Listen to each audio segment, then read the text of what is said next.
TnC play Abaddon and Bloodseeker before. They put the Bloodseeker in the mid lane, and the Abaddon stayed mid for a bit. Like, he dual midded for 3 to 4 minutes, and it was kind of like what you see, like a Crystal Maiden dual mid or even like a Wisp dual mid. He would just sit there, throw shields on the Bloodseeker, let him dive and harass the Leshrac down, give him some heals, and then go off to his lanes once Bloodseeker really had a firm footing in the lane. So they might look to do that again.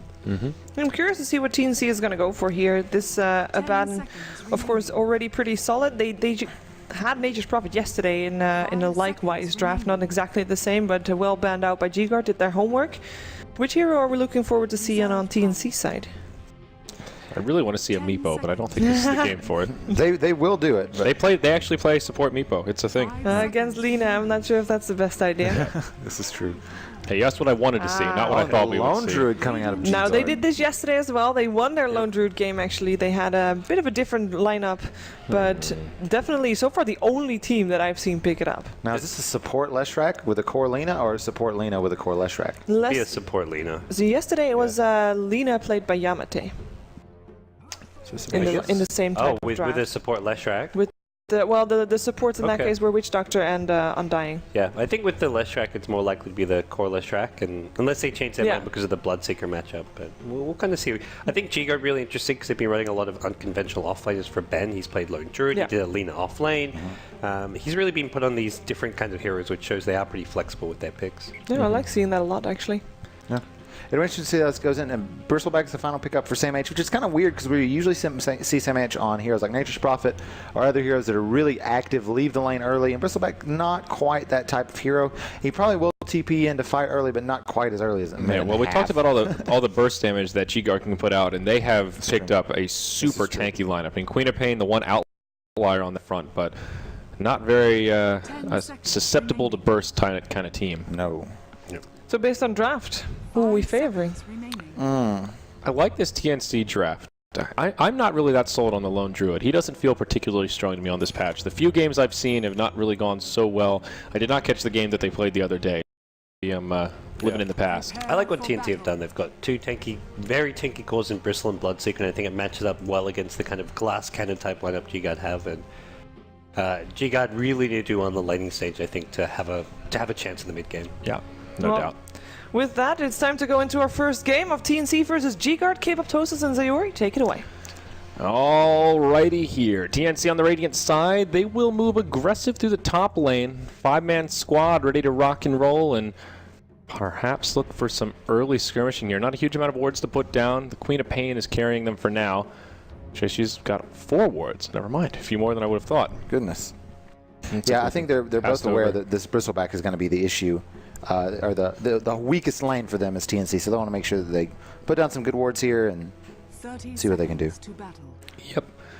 And G-Guard, they won't get caught unaware with this potential early skirmish. Radiant get down an Observer ward, and they get the Sentry straight away. So G-Guard with a victory here out of the gate as we'll move into our first pause for some lag. This is actually a really good Sentry ward placement from G-Guard. The way TnC has been warding top lane in the games I've seen, they'll either go super far to the eastern side or super far to the western side in order to avoid that single Sentry ward that kind of gets placed out in this little area. If I can ping it out 1 second, this little kind of this area.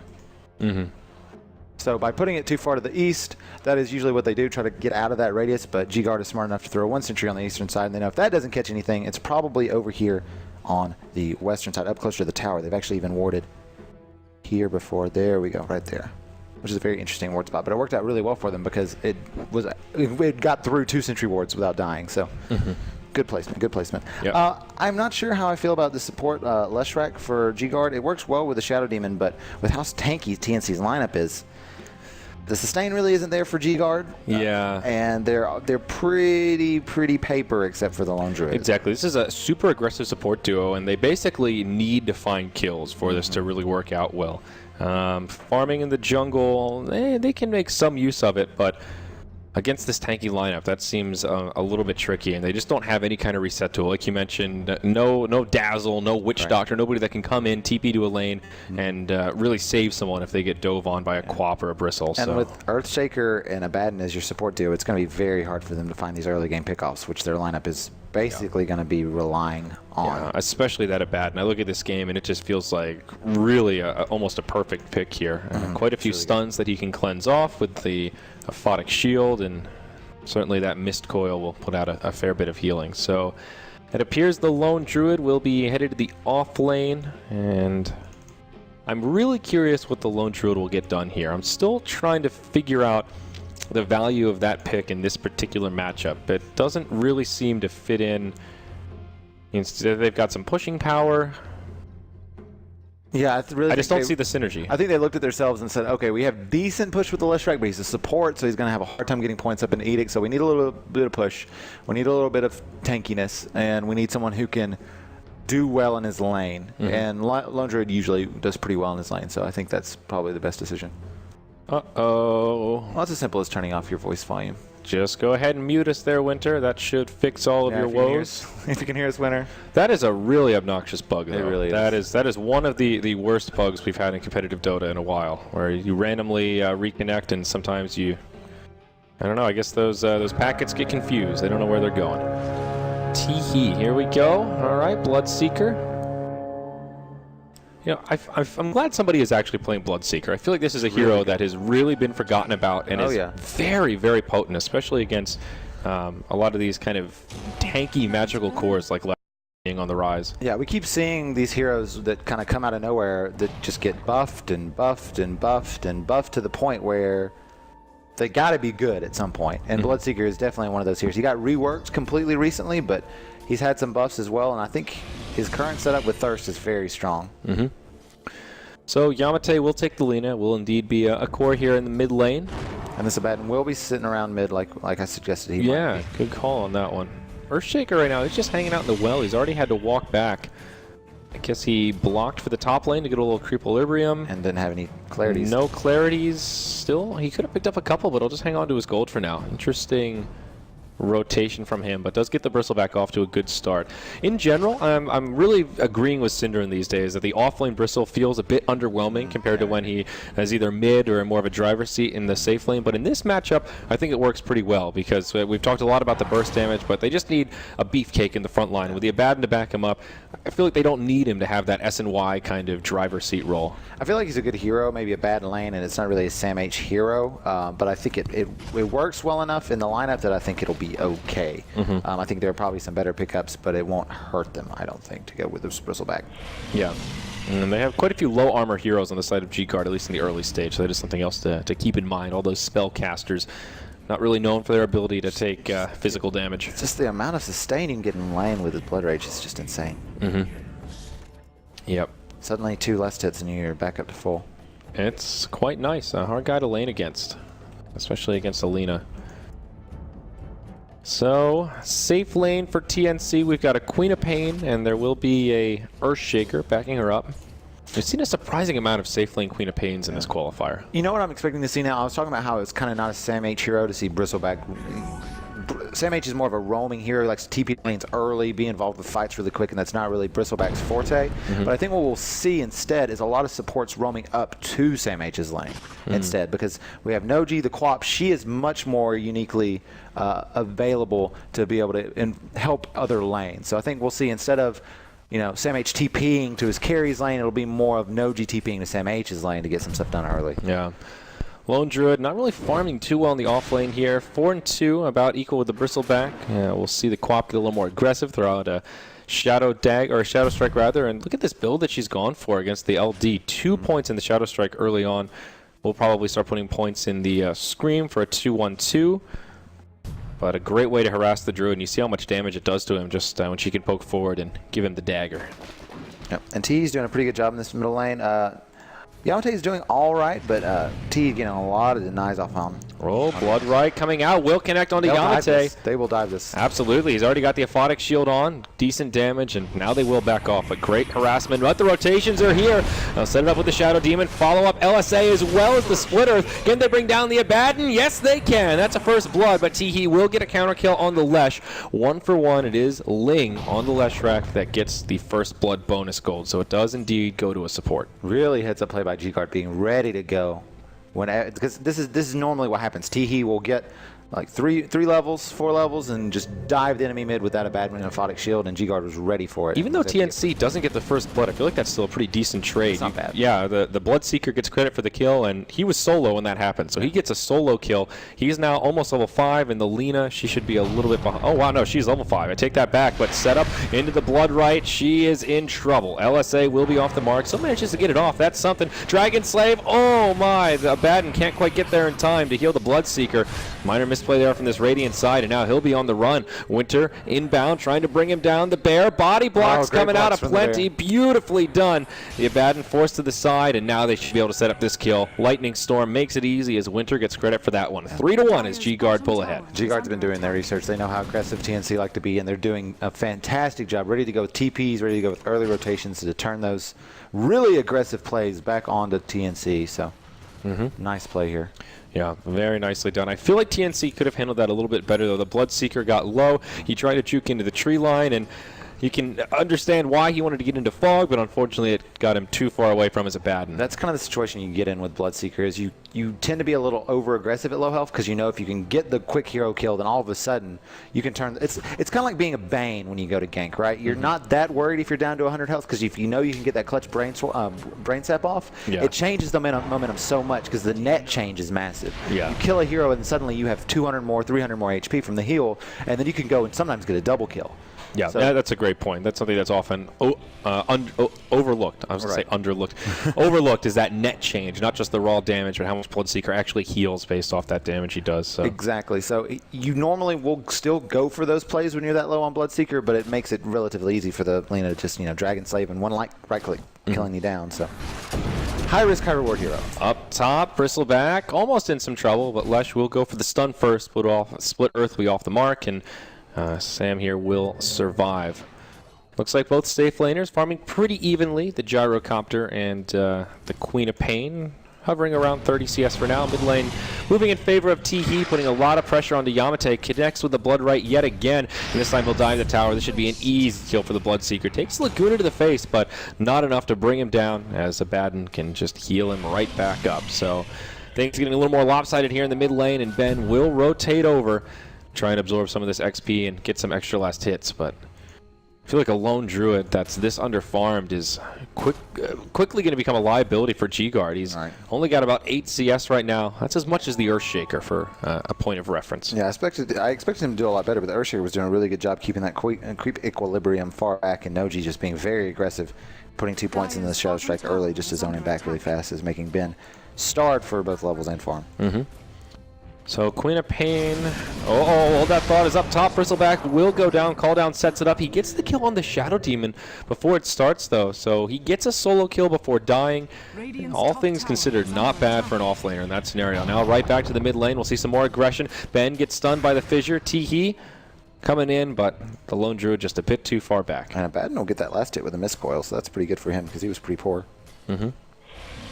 Teehee, he'll probably, you'll see most likely the Blade Mail coming up next, and then he usually likes to go after that straight into a BKB, especially with the lineup like Lina, Shadow Demon, Lesh, Gyro. Bottom lane, they're going to set up onto the Lina, and that's a Sonic Wave to secure the kill.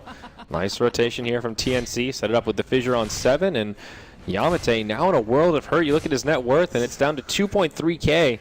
This is a UFC fight of a match. It's just blow for blow for blow. Like, no one's really coming out on top, and I would say TnC they look better in the net worth category, but at the end of the day, like, they keep trading these kills off. It really depends on what the first major fight is. Paying some penance there to one Sing Sing with the Beaver Knight. Up top, we'll see Sam get set up on, and yeah, this is where the Bristleback starts to struggle. He is level 6. He's picked up a cloak even to try to mitigate some of this, but it's just not enough. Ben, nice heads-up play to TP out. That is the counter to the Bloodseeker, a classic in the pub games. Oh, yeah. Get ruptured and, well, just TP home. I mean, it's nice to be able to make them leave the lane so easily with that rupture, but it'll be another while before he can try to go for that gank again. Yeah, Another thing that TnC likes to do is they like to go for these heroes with relatively low cooldowns on their really big spells. So just about every minute they could turn around. You can have Rupture every minute. Abaddon's going to have Borrowed Time so he can dive in every minute. Bristleback, I mean, the longest cooldown he has on any ability is like 5 seconds, 4 seconds. Yeah, I'll be curious to see what build the Queen of Pain goes for. 3 seconds on Quills. Is this an Orchid or an Ags kind of game? And I'm tempted to say the latter. And seems more often than not with these safe lane co-ops, they stay quiet for the first 10, 15 minutes, and then all of a sudden you get the Aghanim Scepter, and then you can erupt in this flurry of a team fight where you have a very spammable ultimate. Exactly. And this is a little bit different for TnC. I've seen their one position get involved a lot more early, but he hasn't really had to. They're kind of sticking around. They're slightly winning the net worth battle overall, even though Gyro's at the top. So it's Quap staying in place has been the right decision so far for them. Yeah, absolutely. The Gyro, he's been getting a lot. TnC are getting more out of the other 2 lanes, so this Bloodseeker really starting to pick up momentum. And this is sort of similar to Lesh, a very momentum-based hero. He stops off for drums after the power treads. So we'll just go for kind of a tanky skirmish type build. How did they build the Bloodseeker in the game prior? I mean, Dagon can be a valuable item on him just to get people low, so he gets that movement speed. Yeah, they didn't go drum. They went Blade Mail BKB. Okay, yeah, the Blade Mail. That was the key item. I'm surprised that he didn't get a Blade Mail here. Maybe he's just expecting, just needing to tank up a bit more than the Blade Mail will give him. Nice fissure. Just efficient stats and HP as the bear will go down. That is a huge win for TnC. Now we'll see set up in the mid lane. Do they have the damage here? Nope, they whiffed the combo. Now Bloodright comes out, will be off the mark. Winter will TP home as he gets ruptured. So, not so bad here for TnC. They really needed that kill, but I don't think they would have got it even if they connected with that Split Earth Just LSA. bobbing and weaving these teams. Mm-hmm. And now Bristleback getting some space up here as the supports have rotated out. Well, what has Net gone for here? I haven't checked in on him too much. Looks like just an early Sange. I think that's a good pickup. Okay. You see that a lot so far. Is you see the really fast Sange into SNY, and I think that's best because he needs the HP really bad. And if he can get a main pick off in these team fights, you can normally follow that up. Yeah, that's a good point. Get a pick off. So. Okay. The MAME is slightly undervalued because of how it's one of those things. I had a discussion with Loda with this at one of the Star Ladders about how certain item effects aren't noticeable enough, and so people don't really realize how often they happen. Like the MAME on Sange. And it was funny because he talked about specifically the disarm on Heaven's Halberd. And then about a month later, the disarm effect got way more noticeable. And at the next international, you know what? Heaven's Halberd was one of the more popular pickups, even on supports. Yeah. You're seeing the sports going the value Sange and the Heaven's Halberd. So I think that's a very fair point that sometimes you don't really notice how useful it is until it can be really obvious. And I think that's kind of the case with Sange. You know, I can't recall a time that I've ever said, "Whoa, the MAME! It turned the kill around." But I'm sure that has happened before in competitive games. I think that happened really because you saw Troll, and he went SNY almost always. And you would notice more when the Troll would get maybe that ranged MAME, how big it was, because he was able to follow that up almost always with the kill. If you got that one MAME off, your attack speed was so fast afterwards that you could usually just chase him down. So. Yeah. So has Queen of Pain committed to an item trajectory here? It will be will be the Orchid. Interesting. So slightly different. There are a lot of heroes that she can pick off. Basically, everyone besides Gyro and the Lone Druid will be food from an Orchid buff. So I think either item could have worked here, but the Orchid does mean that there will be some solo aggression coming out of the Quap. Also really good to have against someone like a support Lesh who just can't really do anything against it. Exactly. A lot of silence coming out from TnC, which I think is very useful in these fights. All right, Yamate in the mid, just trying to find any sort of recovery farm possible. Looks like the Bloodseeker will just go for a fast BKB. Has the Ogre Club now. Could be an SNY to be fair if he wants to go for more of a right-click build, which the drums may kind of indicate. Either could be a good choice here. But BKB seems pretty darn good this go-around. That would be what I would think. I'm wondering why he made the decision to go for the drum over the Blade Mail, though. I think last time it was a core Lesh, if I'm not mistaken. I think it was more to deal with the Lesh rack. Here he just wants to be able to deal with the Lina, and it's going to be a long time before she gets that Aghanims. Assuming she wants to go for the Yules first, maybe with all the setup she can just go straight for the Ags, but either way, she's feeling a bit underfarmed. So there will be a window where that will definitely be a valuable pickup. Net, he's about to get sandwiched here in the top lane. Abaddon hiding around the tree line. They've got the ward down behind the tower, so they know exactly what's going on. Quap will start moving. Sets it up with a scream. Net moving into the tree line. Limited vision. Now the rotations from the backside. 7 caught by the series of stuns after the disruption. That'll be the first death of this fight. Now TnC continuing to stay aggressive. They push them back and may just settle for the tower. Yeah, I think that's smart from G-Guard, realizing that even though they got a kill there, there's the rupture they want to deal with. Abaddon still had just gotten his borrowed time. It's probably not a fight that you want to take. Even though they might end up with a favorable exchange, even then, they're in a position where they really don't want any of their cores to die. They really want to just wait it out. The fighting game doesn't benefit them as much as it benefits TnC, so yeah, a smart decision there to kind of hang back. Yeah, good point. So Bloodseeker and Gyro still farming pretty evenly. That death actually did help level things out a little bit, even though TnC are still holding on to an early game edge from the laning phase. Lone Druid, what's he got on the bear? Any kind of big item progression yet? Nope, looks like Hand of Midas will be on the horizon. He's at about 1,000 gold, so not too far away. I think the right choice this game. He had such a hard time farming early on. He needs some sort of a recovery tool to be relevant as we move into the mid game. Yeah, I would definitely agree with that. Because G-Guard at this point, they're really just trying to... They got some ganks off early. They're ahead in kills, which is, against a team like TnC, exactly the position you want to be in. Whoa! Okay, TnC. Vietnam just went down. Yeah. Okay, well, hopefully they're able to reconnect here. Yep, don't give up.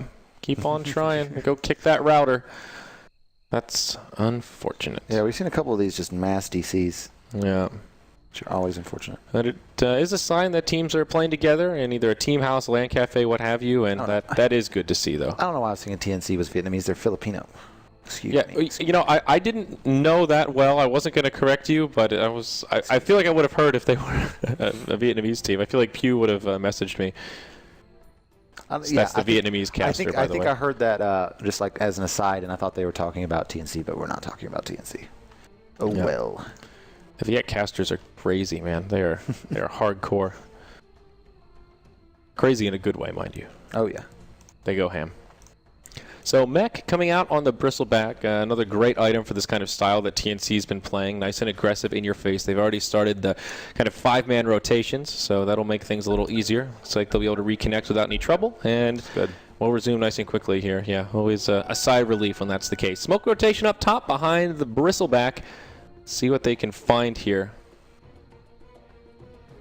Winter playing it careful. They're catching them out a little bit here. Smart play from G-Guard. Big rotation. Bloodseeker the only one not with him here. They go right in onto Net. He's got the Sange, but this might not be enough to stay alive. Is there any follow-up damage after the Sonic Wave? No, there isn't. The Disruption Split Earth combo will be off the mark. Continue to press through the tower. They might let Net get away here, but they will go for Ling. Blood right as the Bloodseeker heads on up. Winter gets left behind. Net, he gets ruptured, and that will secure the kill. 3-0 as TnC dive the tower. The rest of G-Guard have to hightail it. Well, not even back to the base, to the other lanes. Lone Druid will split push, gets a tower kill out of it, but TnC obviously winning that one. Yeah, this is kind of what G-Guard has to do, though. They can't really... Their lineup isn't really built around sticking together and defending these 5-man pushes from TnC, so they just have to hope that they're lucky on these engagements, that they don't lose too hard, because they really need farm in their Lone Druid and Lina if they want to win this game later. So, I honestly, even though that was a 3-0 trade, I think G-Guard is still kind of making the right strategic decisions. Oh, Yamate, I love the synergy here between the Bloodseeker as well as the Earthshaker. Makes setups like that, but Winter in the right place at the right time keeps his Lina alive. Yeah, this game has been so much on the supports for G-Guard, Winter and Ling, getting a lot of good work done, saving their heroes again and again. This could be a lot worse. Yeah, the defensive disruptions have, well, the defensive and aggressive disruptions have both been key for G-Guard. What Winter's been really good at this game is knowing when to do which. Because if he went for a defensive disruption in the top lane, I think the Gyro would have died a lot sooner. And so they were able to force them to dive the tier 1 tower, which, even though they ended up dying in the first place, it was still the right play out of Winter to go for the disruption on the Bristleback.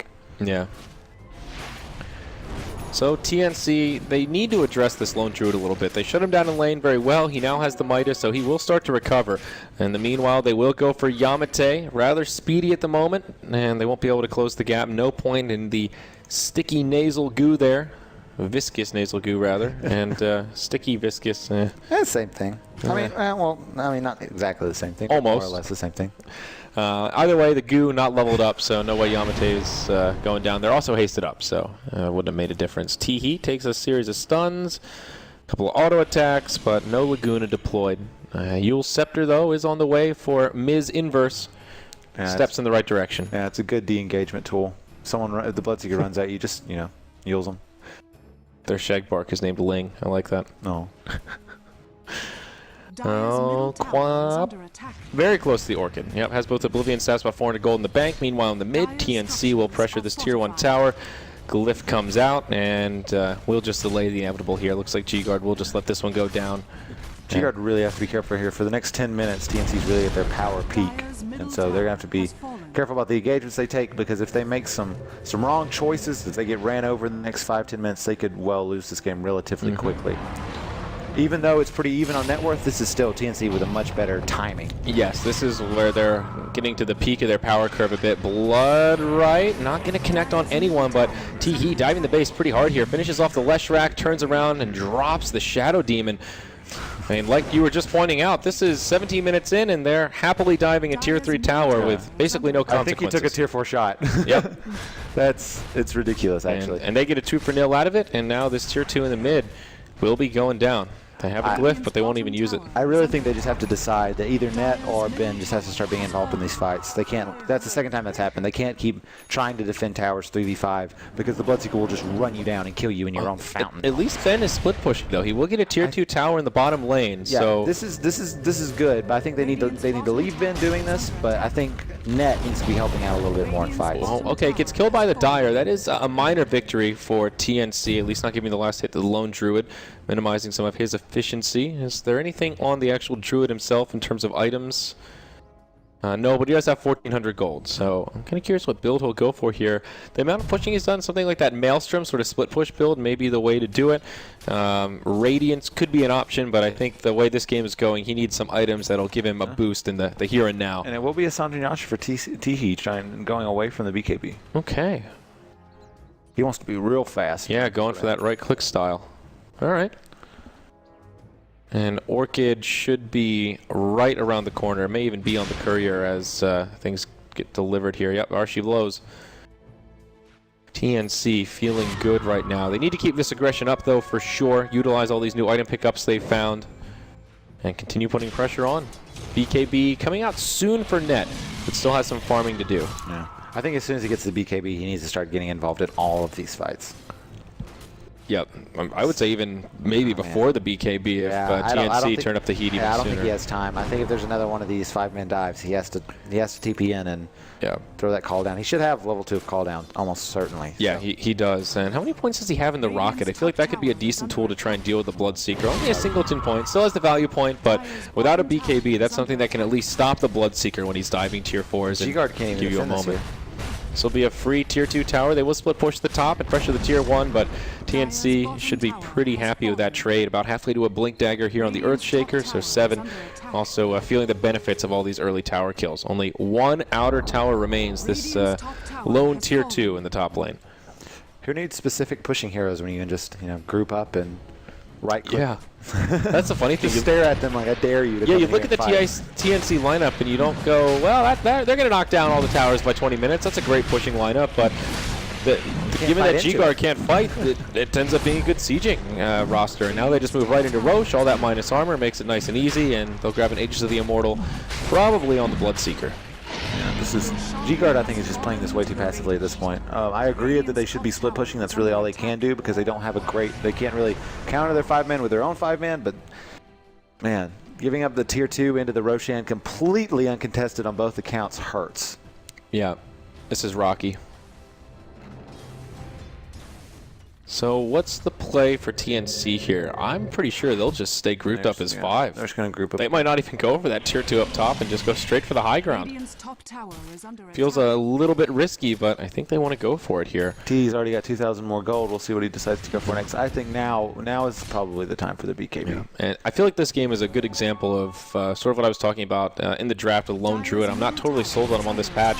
Sort of like old Morphling. It just takes him too long to come online, but we'll hold that thought for a second here as the fight breaks out. Bristleback in the front lines gets disrupted. Will pop out of it. Dire side are holding on to their glyph for now, so they will have a tool to kind of reset this fight and buy some time. Soul Catcher already used on the Bristleback, and they will get the tier 3 tower. Still holding the glyph. Aegis of the Immortal is finished off after Yamate drops the Laguna Blade, but now Barracks exposed, taking pretty heavy damage. Disruption set up from Winter. Soul Catcher again. Bear will come in. Sonic Wave drops the Lina. Call down doing a lot of damage here. They'll lose their Queen of Pain, but she's already gotten her ultimate off, so not too bad. Abaddon used his ultimate already. Teehee will get healed up, and the sustainability here the Abaddon's putting out is great. Beautiful fissure from 7, walks in, drops the Echo Slam. That'll be the end of the Gyrocopter. Net just a little too far out of the base. The Bear almost going down here. Sam really wants it. One more set of quills will get him a 300 gold bounty. The glyph is used. All 3 dead heroes on G-Guard, lacking a buyback right now, and this will be at least 1 lane of Barracks, if not more. What do you do against this if you're G-Guard? I mean, is this just a draft issue? Just the lone druid just not able to contribute enough in the mid game here? I think he is a big part of it. The Hand of Midas, as we talked about, felt like the right item to go, but it just takes so long for him to really hit that point where he's scary, and they've already killed the Bear at least twice now that we've seen on camera, so that's basically 2 hero kills that they've picked up on top of it. So if you look at it that way, the Bear has just everything he's contributed minus 600 net worth from that. Yeah, and Teehee's just on a spree here. Yeah, I mean, he could have a Radiance if he wanted it. 3,800 gold. I don't know that it's the build, but he is all tanked up. Basher, great item on the Bloodseeker when he's kind of balling like this. Radiance Octarine Core for that super short Rupture cooldown and healing off the Radiance. Come on. There you go. Classic. That's going to be, if we were playing Dota 1, if we were still in Dota 1 and Octarine Core had been introduced, that would totally be the build. Everyone loved to go Radiance anyway, but then spell stealing off of the Radiance, oh god. Good old Radiance with its 8% evasion. Yeah, I remember that. Oh boy. BKB starting to come out for the Radiant side, though. Already picked up by the Bloodseeker. Quap will grab that as her next item. And Bristleback just going into full tank mode. Vanguard and the Hooded Defiance now secured for him. Well, you know you got that 17% miss chance with the burn now for the Radiance, so. Oh, yeah. 17%. You're right. What a number. Yeah, there it is. Thank you. It used to be the 8% evasion, right? Yeah, it's 8% evasion. Now it's like if you're affected by burn, you get the miss chance. Yeah, that's so it's probably the same overall because if you're out of the burn radius, you don't miss anything. Yeah, this is the BKB for Bloodseeker. I think that's definitely the right decision because now you can just pop BKB and just run in with impunity. Yep. Gyro also picked up his big item there. We'll buy him a little bit of time, but Net's biggest problem in the last fight wasn't even magic immunity as much as it was positioning. I don't think a BKB would have saved him after that vision. G-Guard once again making the right decision here. All TnC, see, this is the thing, they are very susceptible to split push and the fact that they just always group up as 5. They really don't want to come back and help out 7. He's going to go for the solo smoke. Oh, he's got a Blink Echo in about 4 seconds. Net will back off just in the nick of time. That could have been a huge play. I think they're going to try to catch him out, but a good BKB from Net. It's a 10-second BKB, but it's going to keep him alive, and they might be able to turn around. Stun onto Sam H. He's got his back turned, though. Disruption, trying to set things up. Ling's here with the Split Earth. Off the mark. Quap comes in. Sonic Wave on 3. Big damage on G-Guard. Orchid goes on to Ling. Follow-up damage not quite there, but now Sam heads right up towards the high ground. Does what little damage he can. TnC feeling very good here. Teehee, he's just charging on in. 700 movement speed. Why the hell not? No glyph here for the Dire side. BKB comes out for the Quap. Yule set up onto the Bloodseeker. BKB straight away. The LSA not going to do anything. Blood right.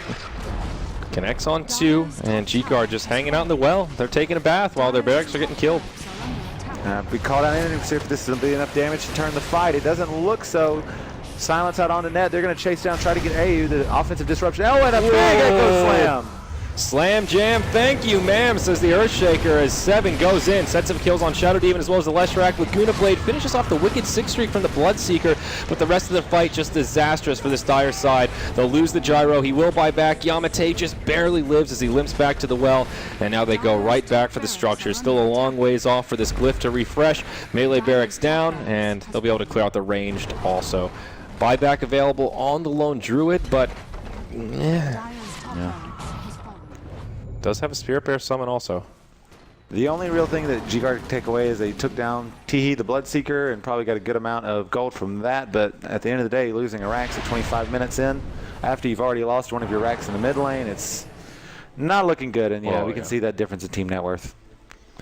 So now a lane down in the top. They took out the melee barracks mid, so a lane and a half killed. Ooh, Solar Crest on the Abaddon. I just love the way TNC are itemizing here. Solar Crest, very potent item just in general on this patch, and now the Vlad's comes that out bear onto the will absolutely bristleback. melt when it gets Solar Crested. Mm-hmm. That's a good point, yeah. And the Vlad's up for same H2. Another thing I love. It's like just it. AoE armor versus an AoE right clicker like Gyro. What's not to like? Mm-hmm. Yeah, with the recent buffs to the Vlads, it feels like still an underutilized item in terms of how much it gives you. Yeah, I'm surprised we're not seeing more teams that they put that Shadow Fiend mid, and he seems to not really be able to have enough sustain in fights. And I'm really surprised that we're not seeing some of their cores pick up the Vlads for their Shadow Fiend. But a good pickup here, even though they don't have much of a right-clicking ranged hero to take advantage of that 10%. Lifesteal, the Quap will appreciate it.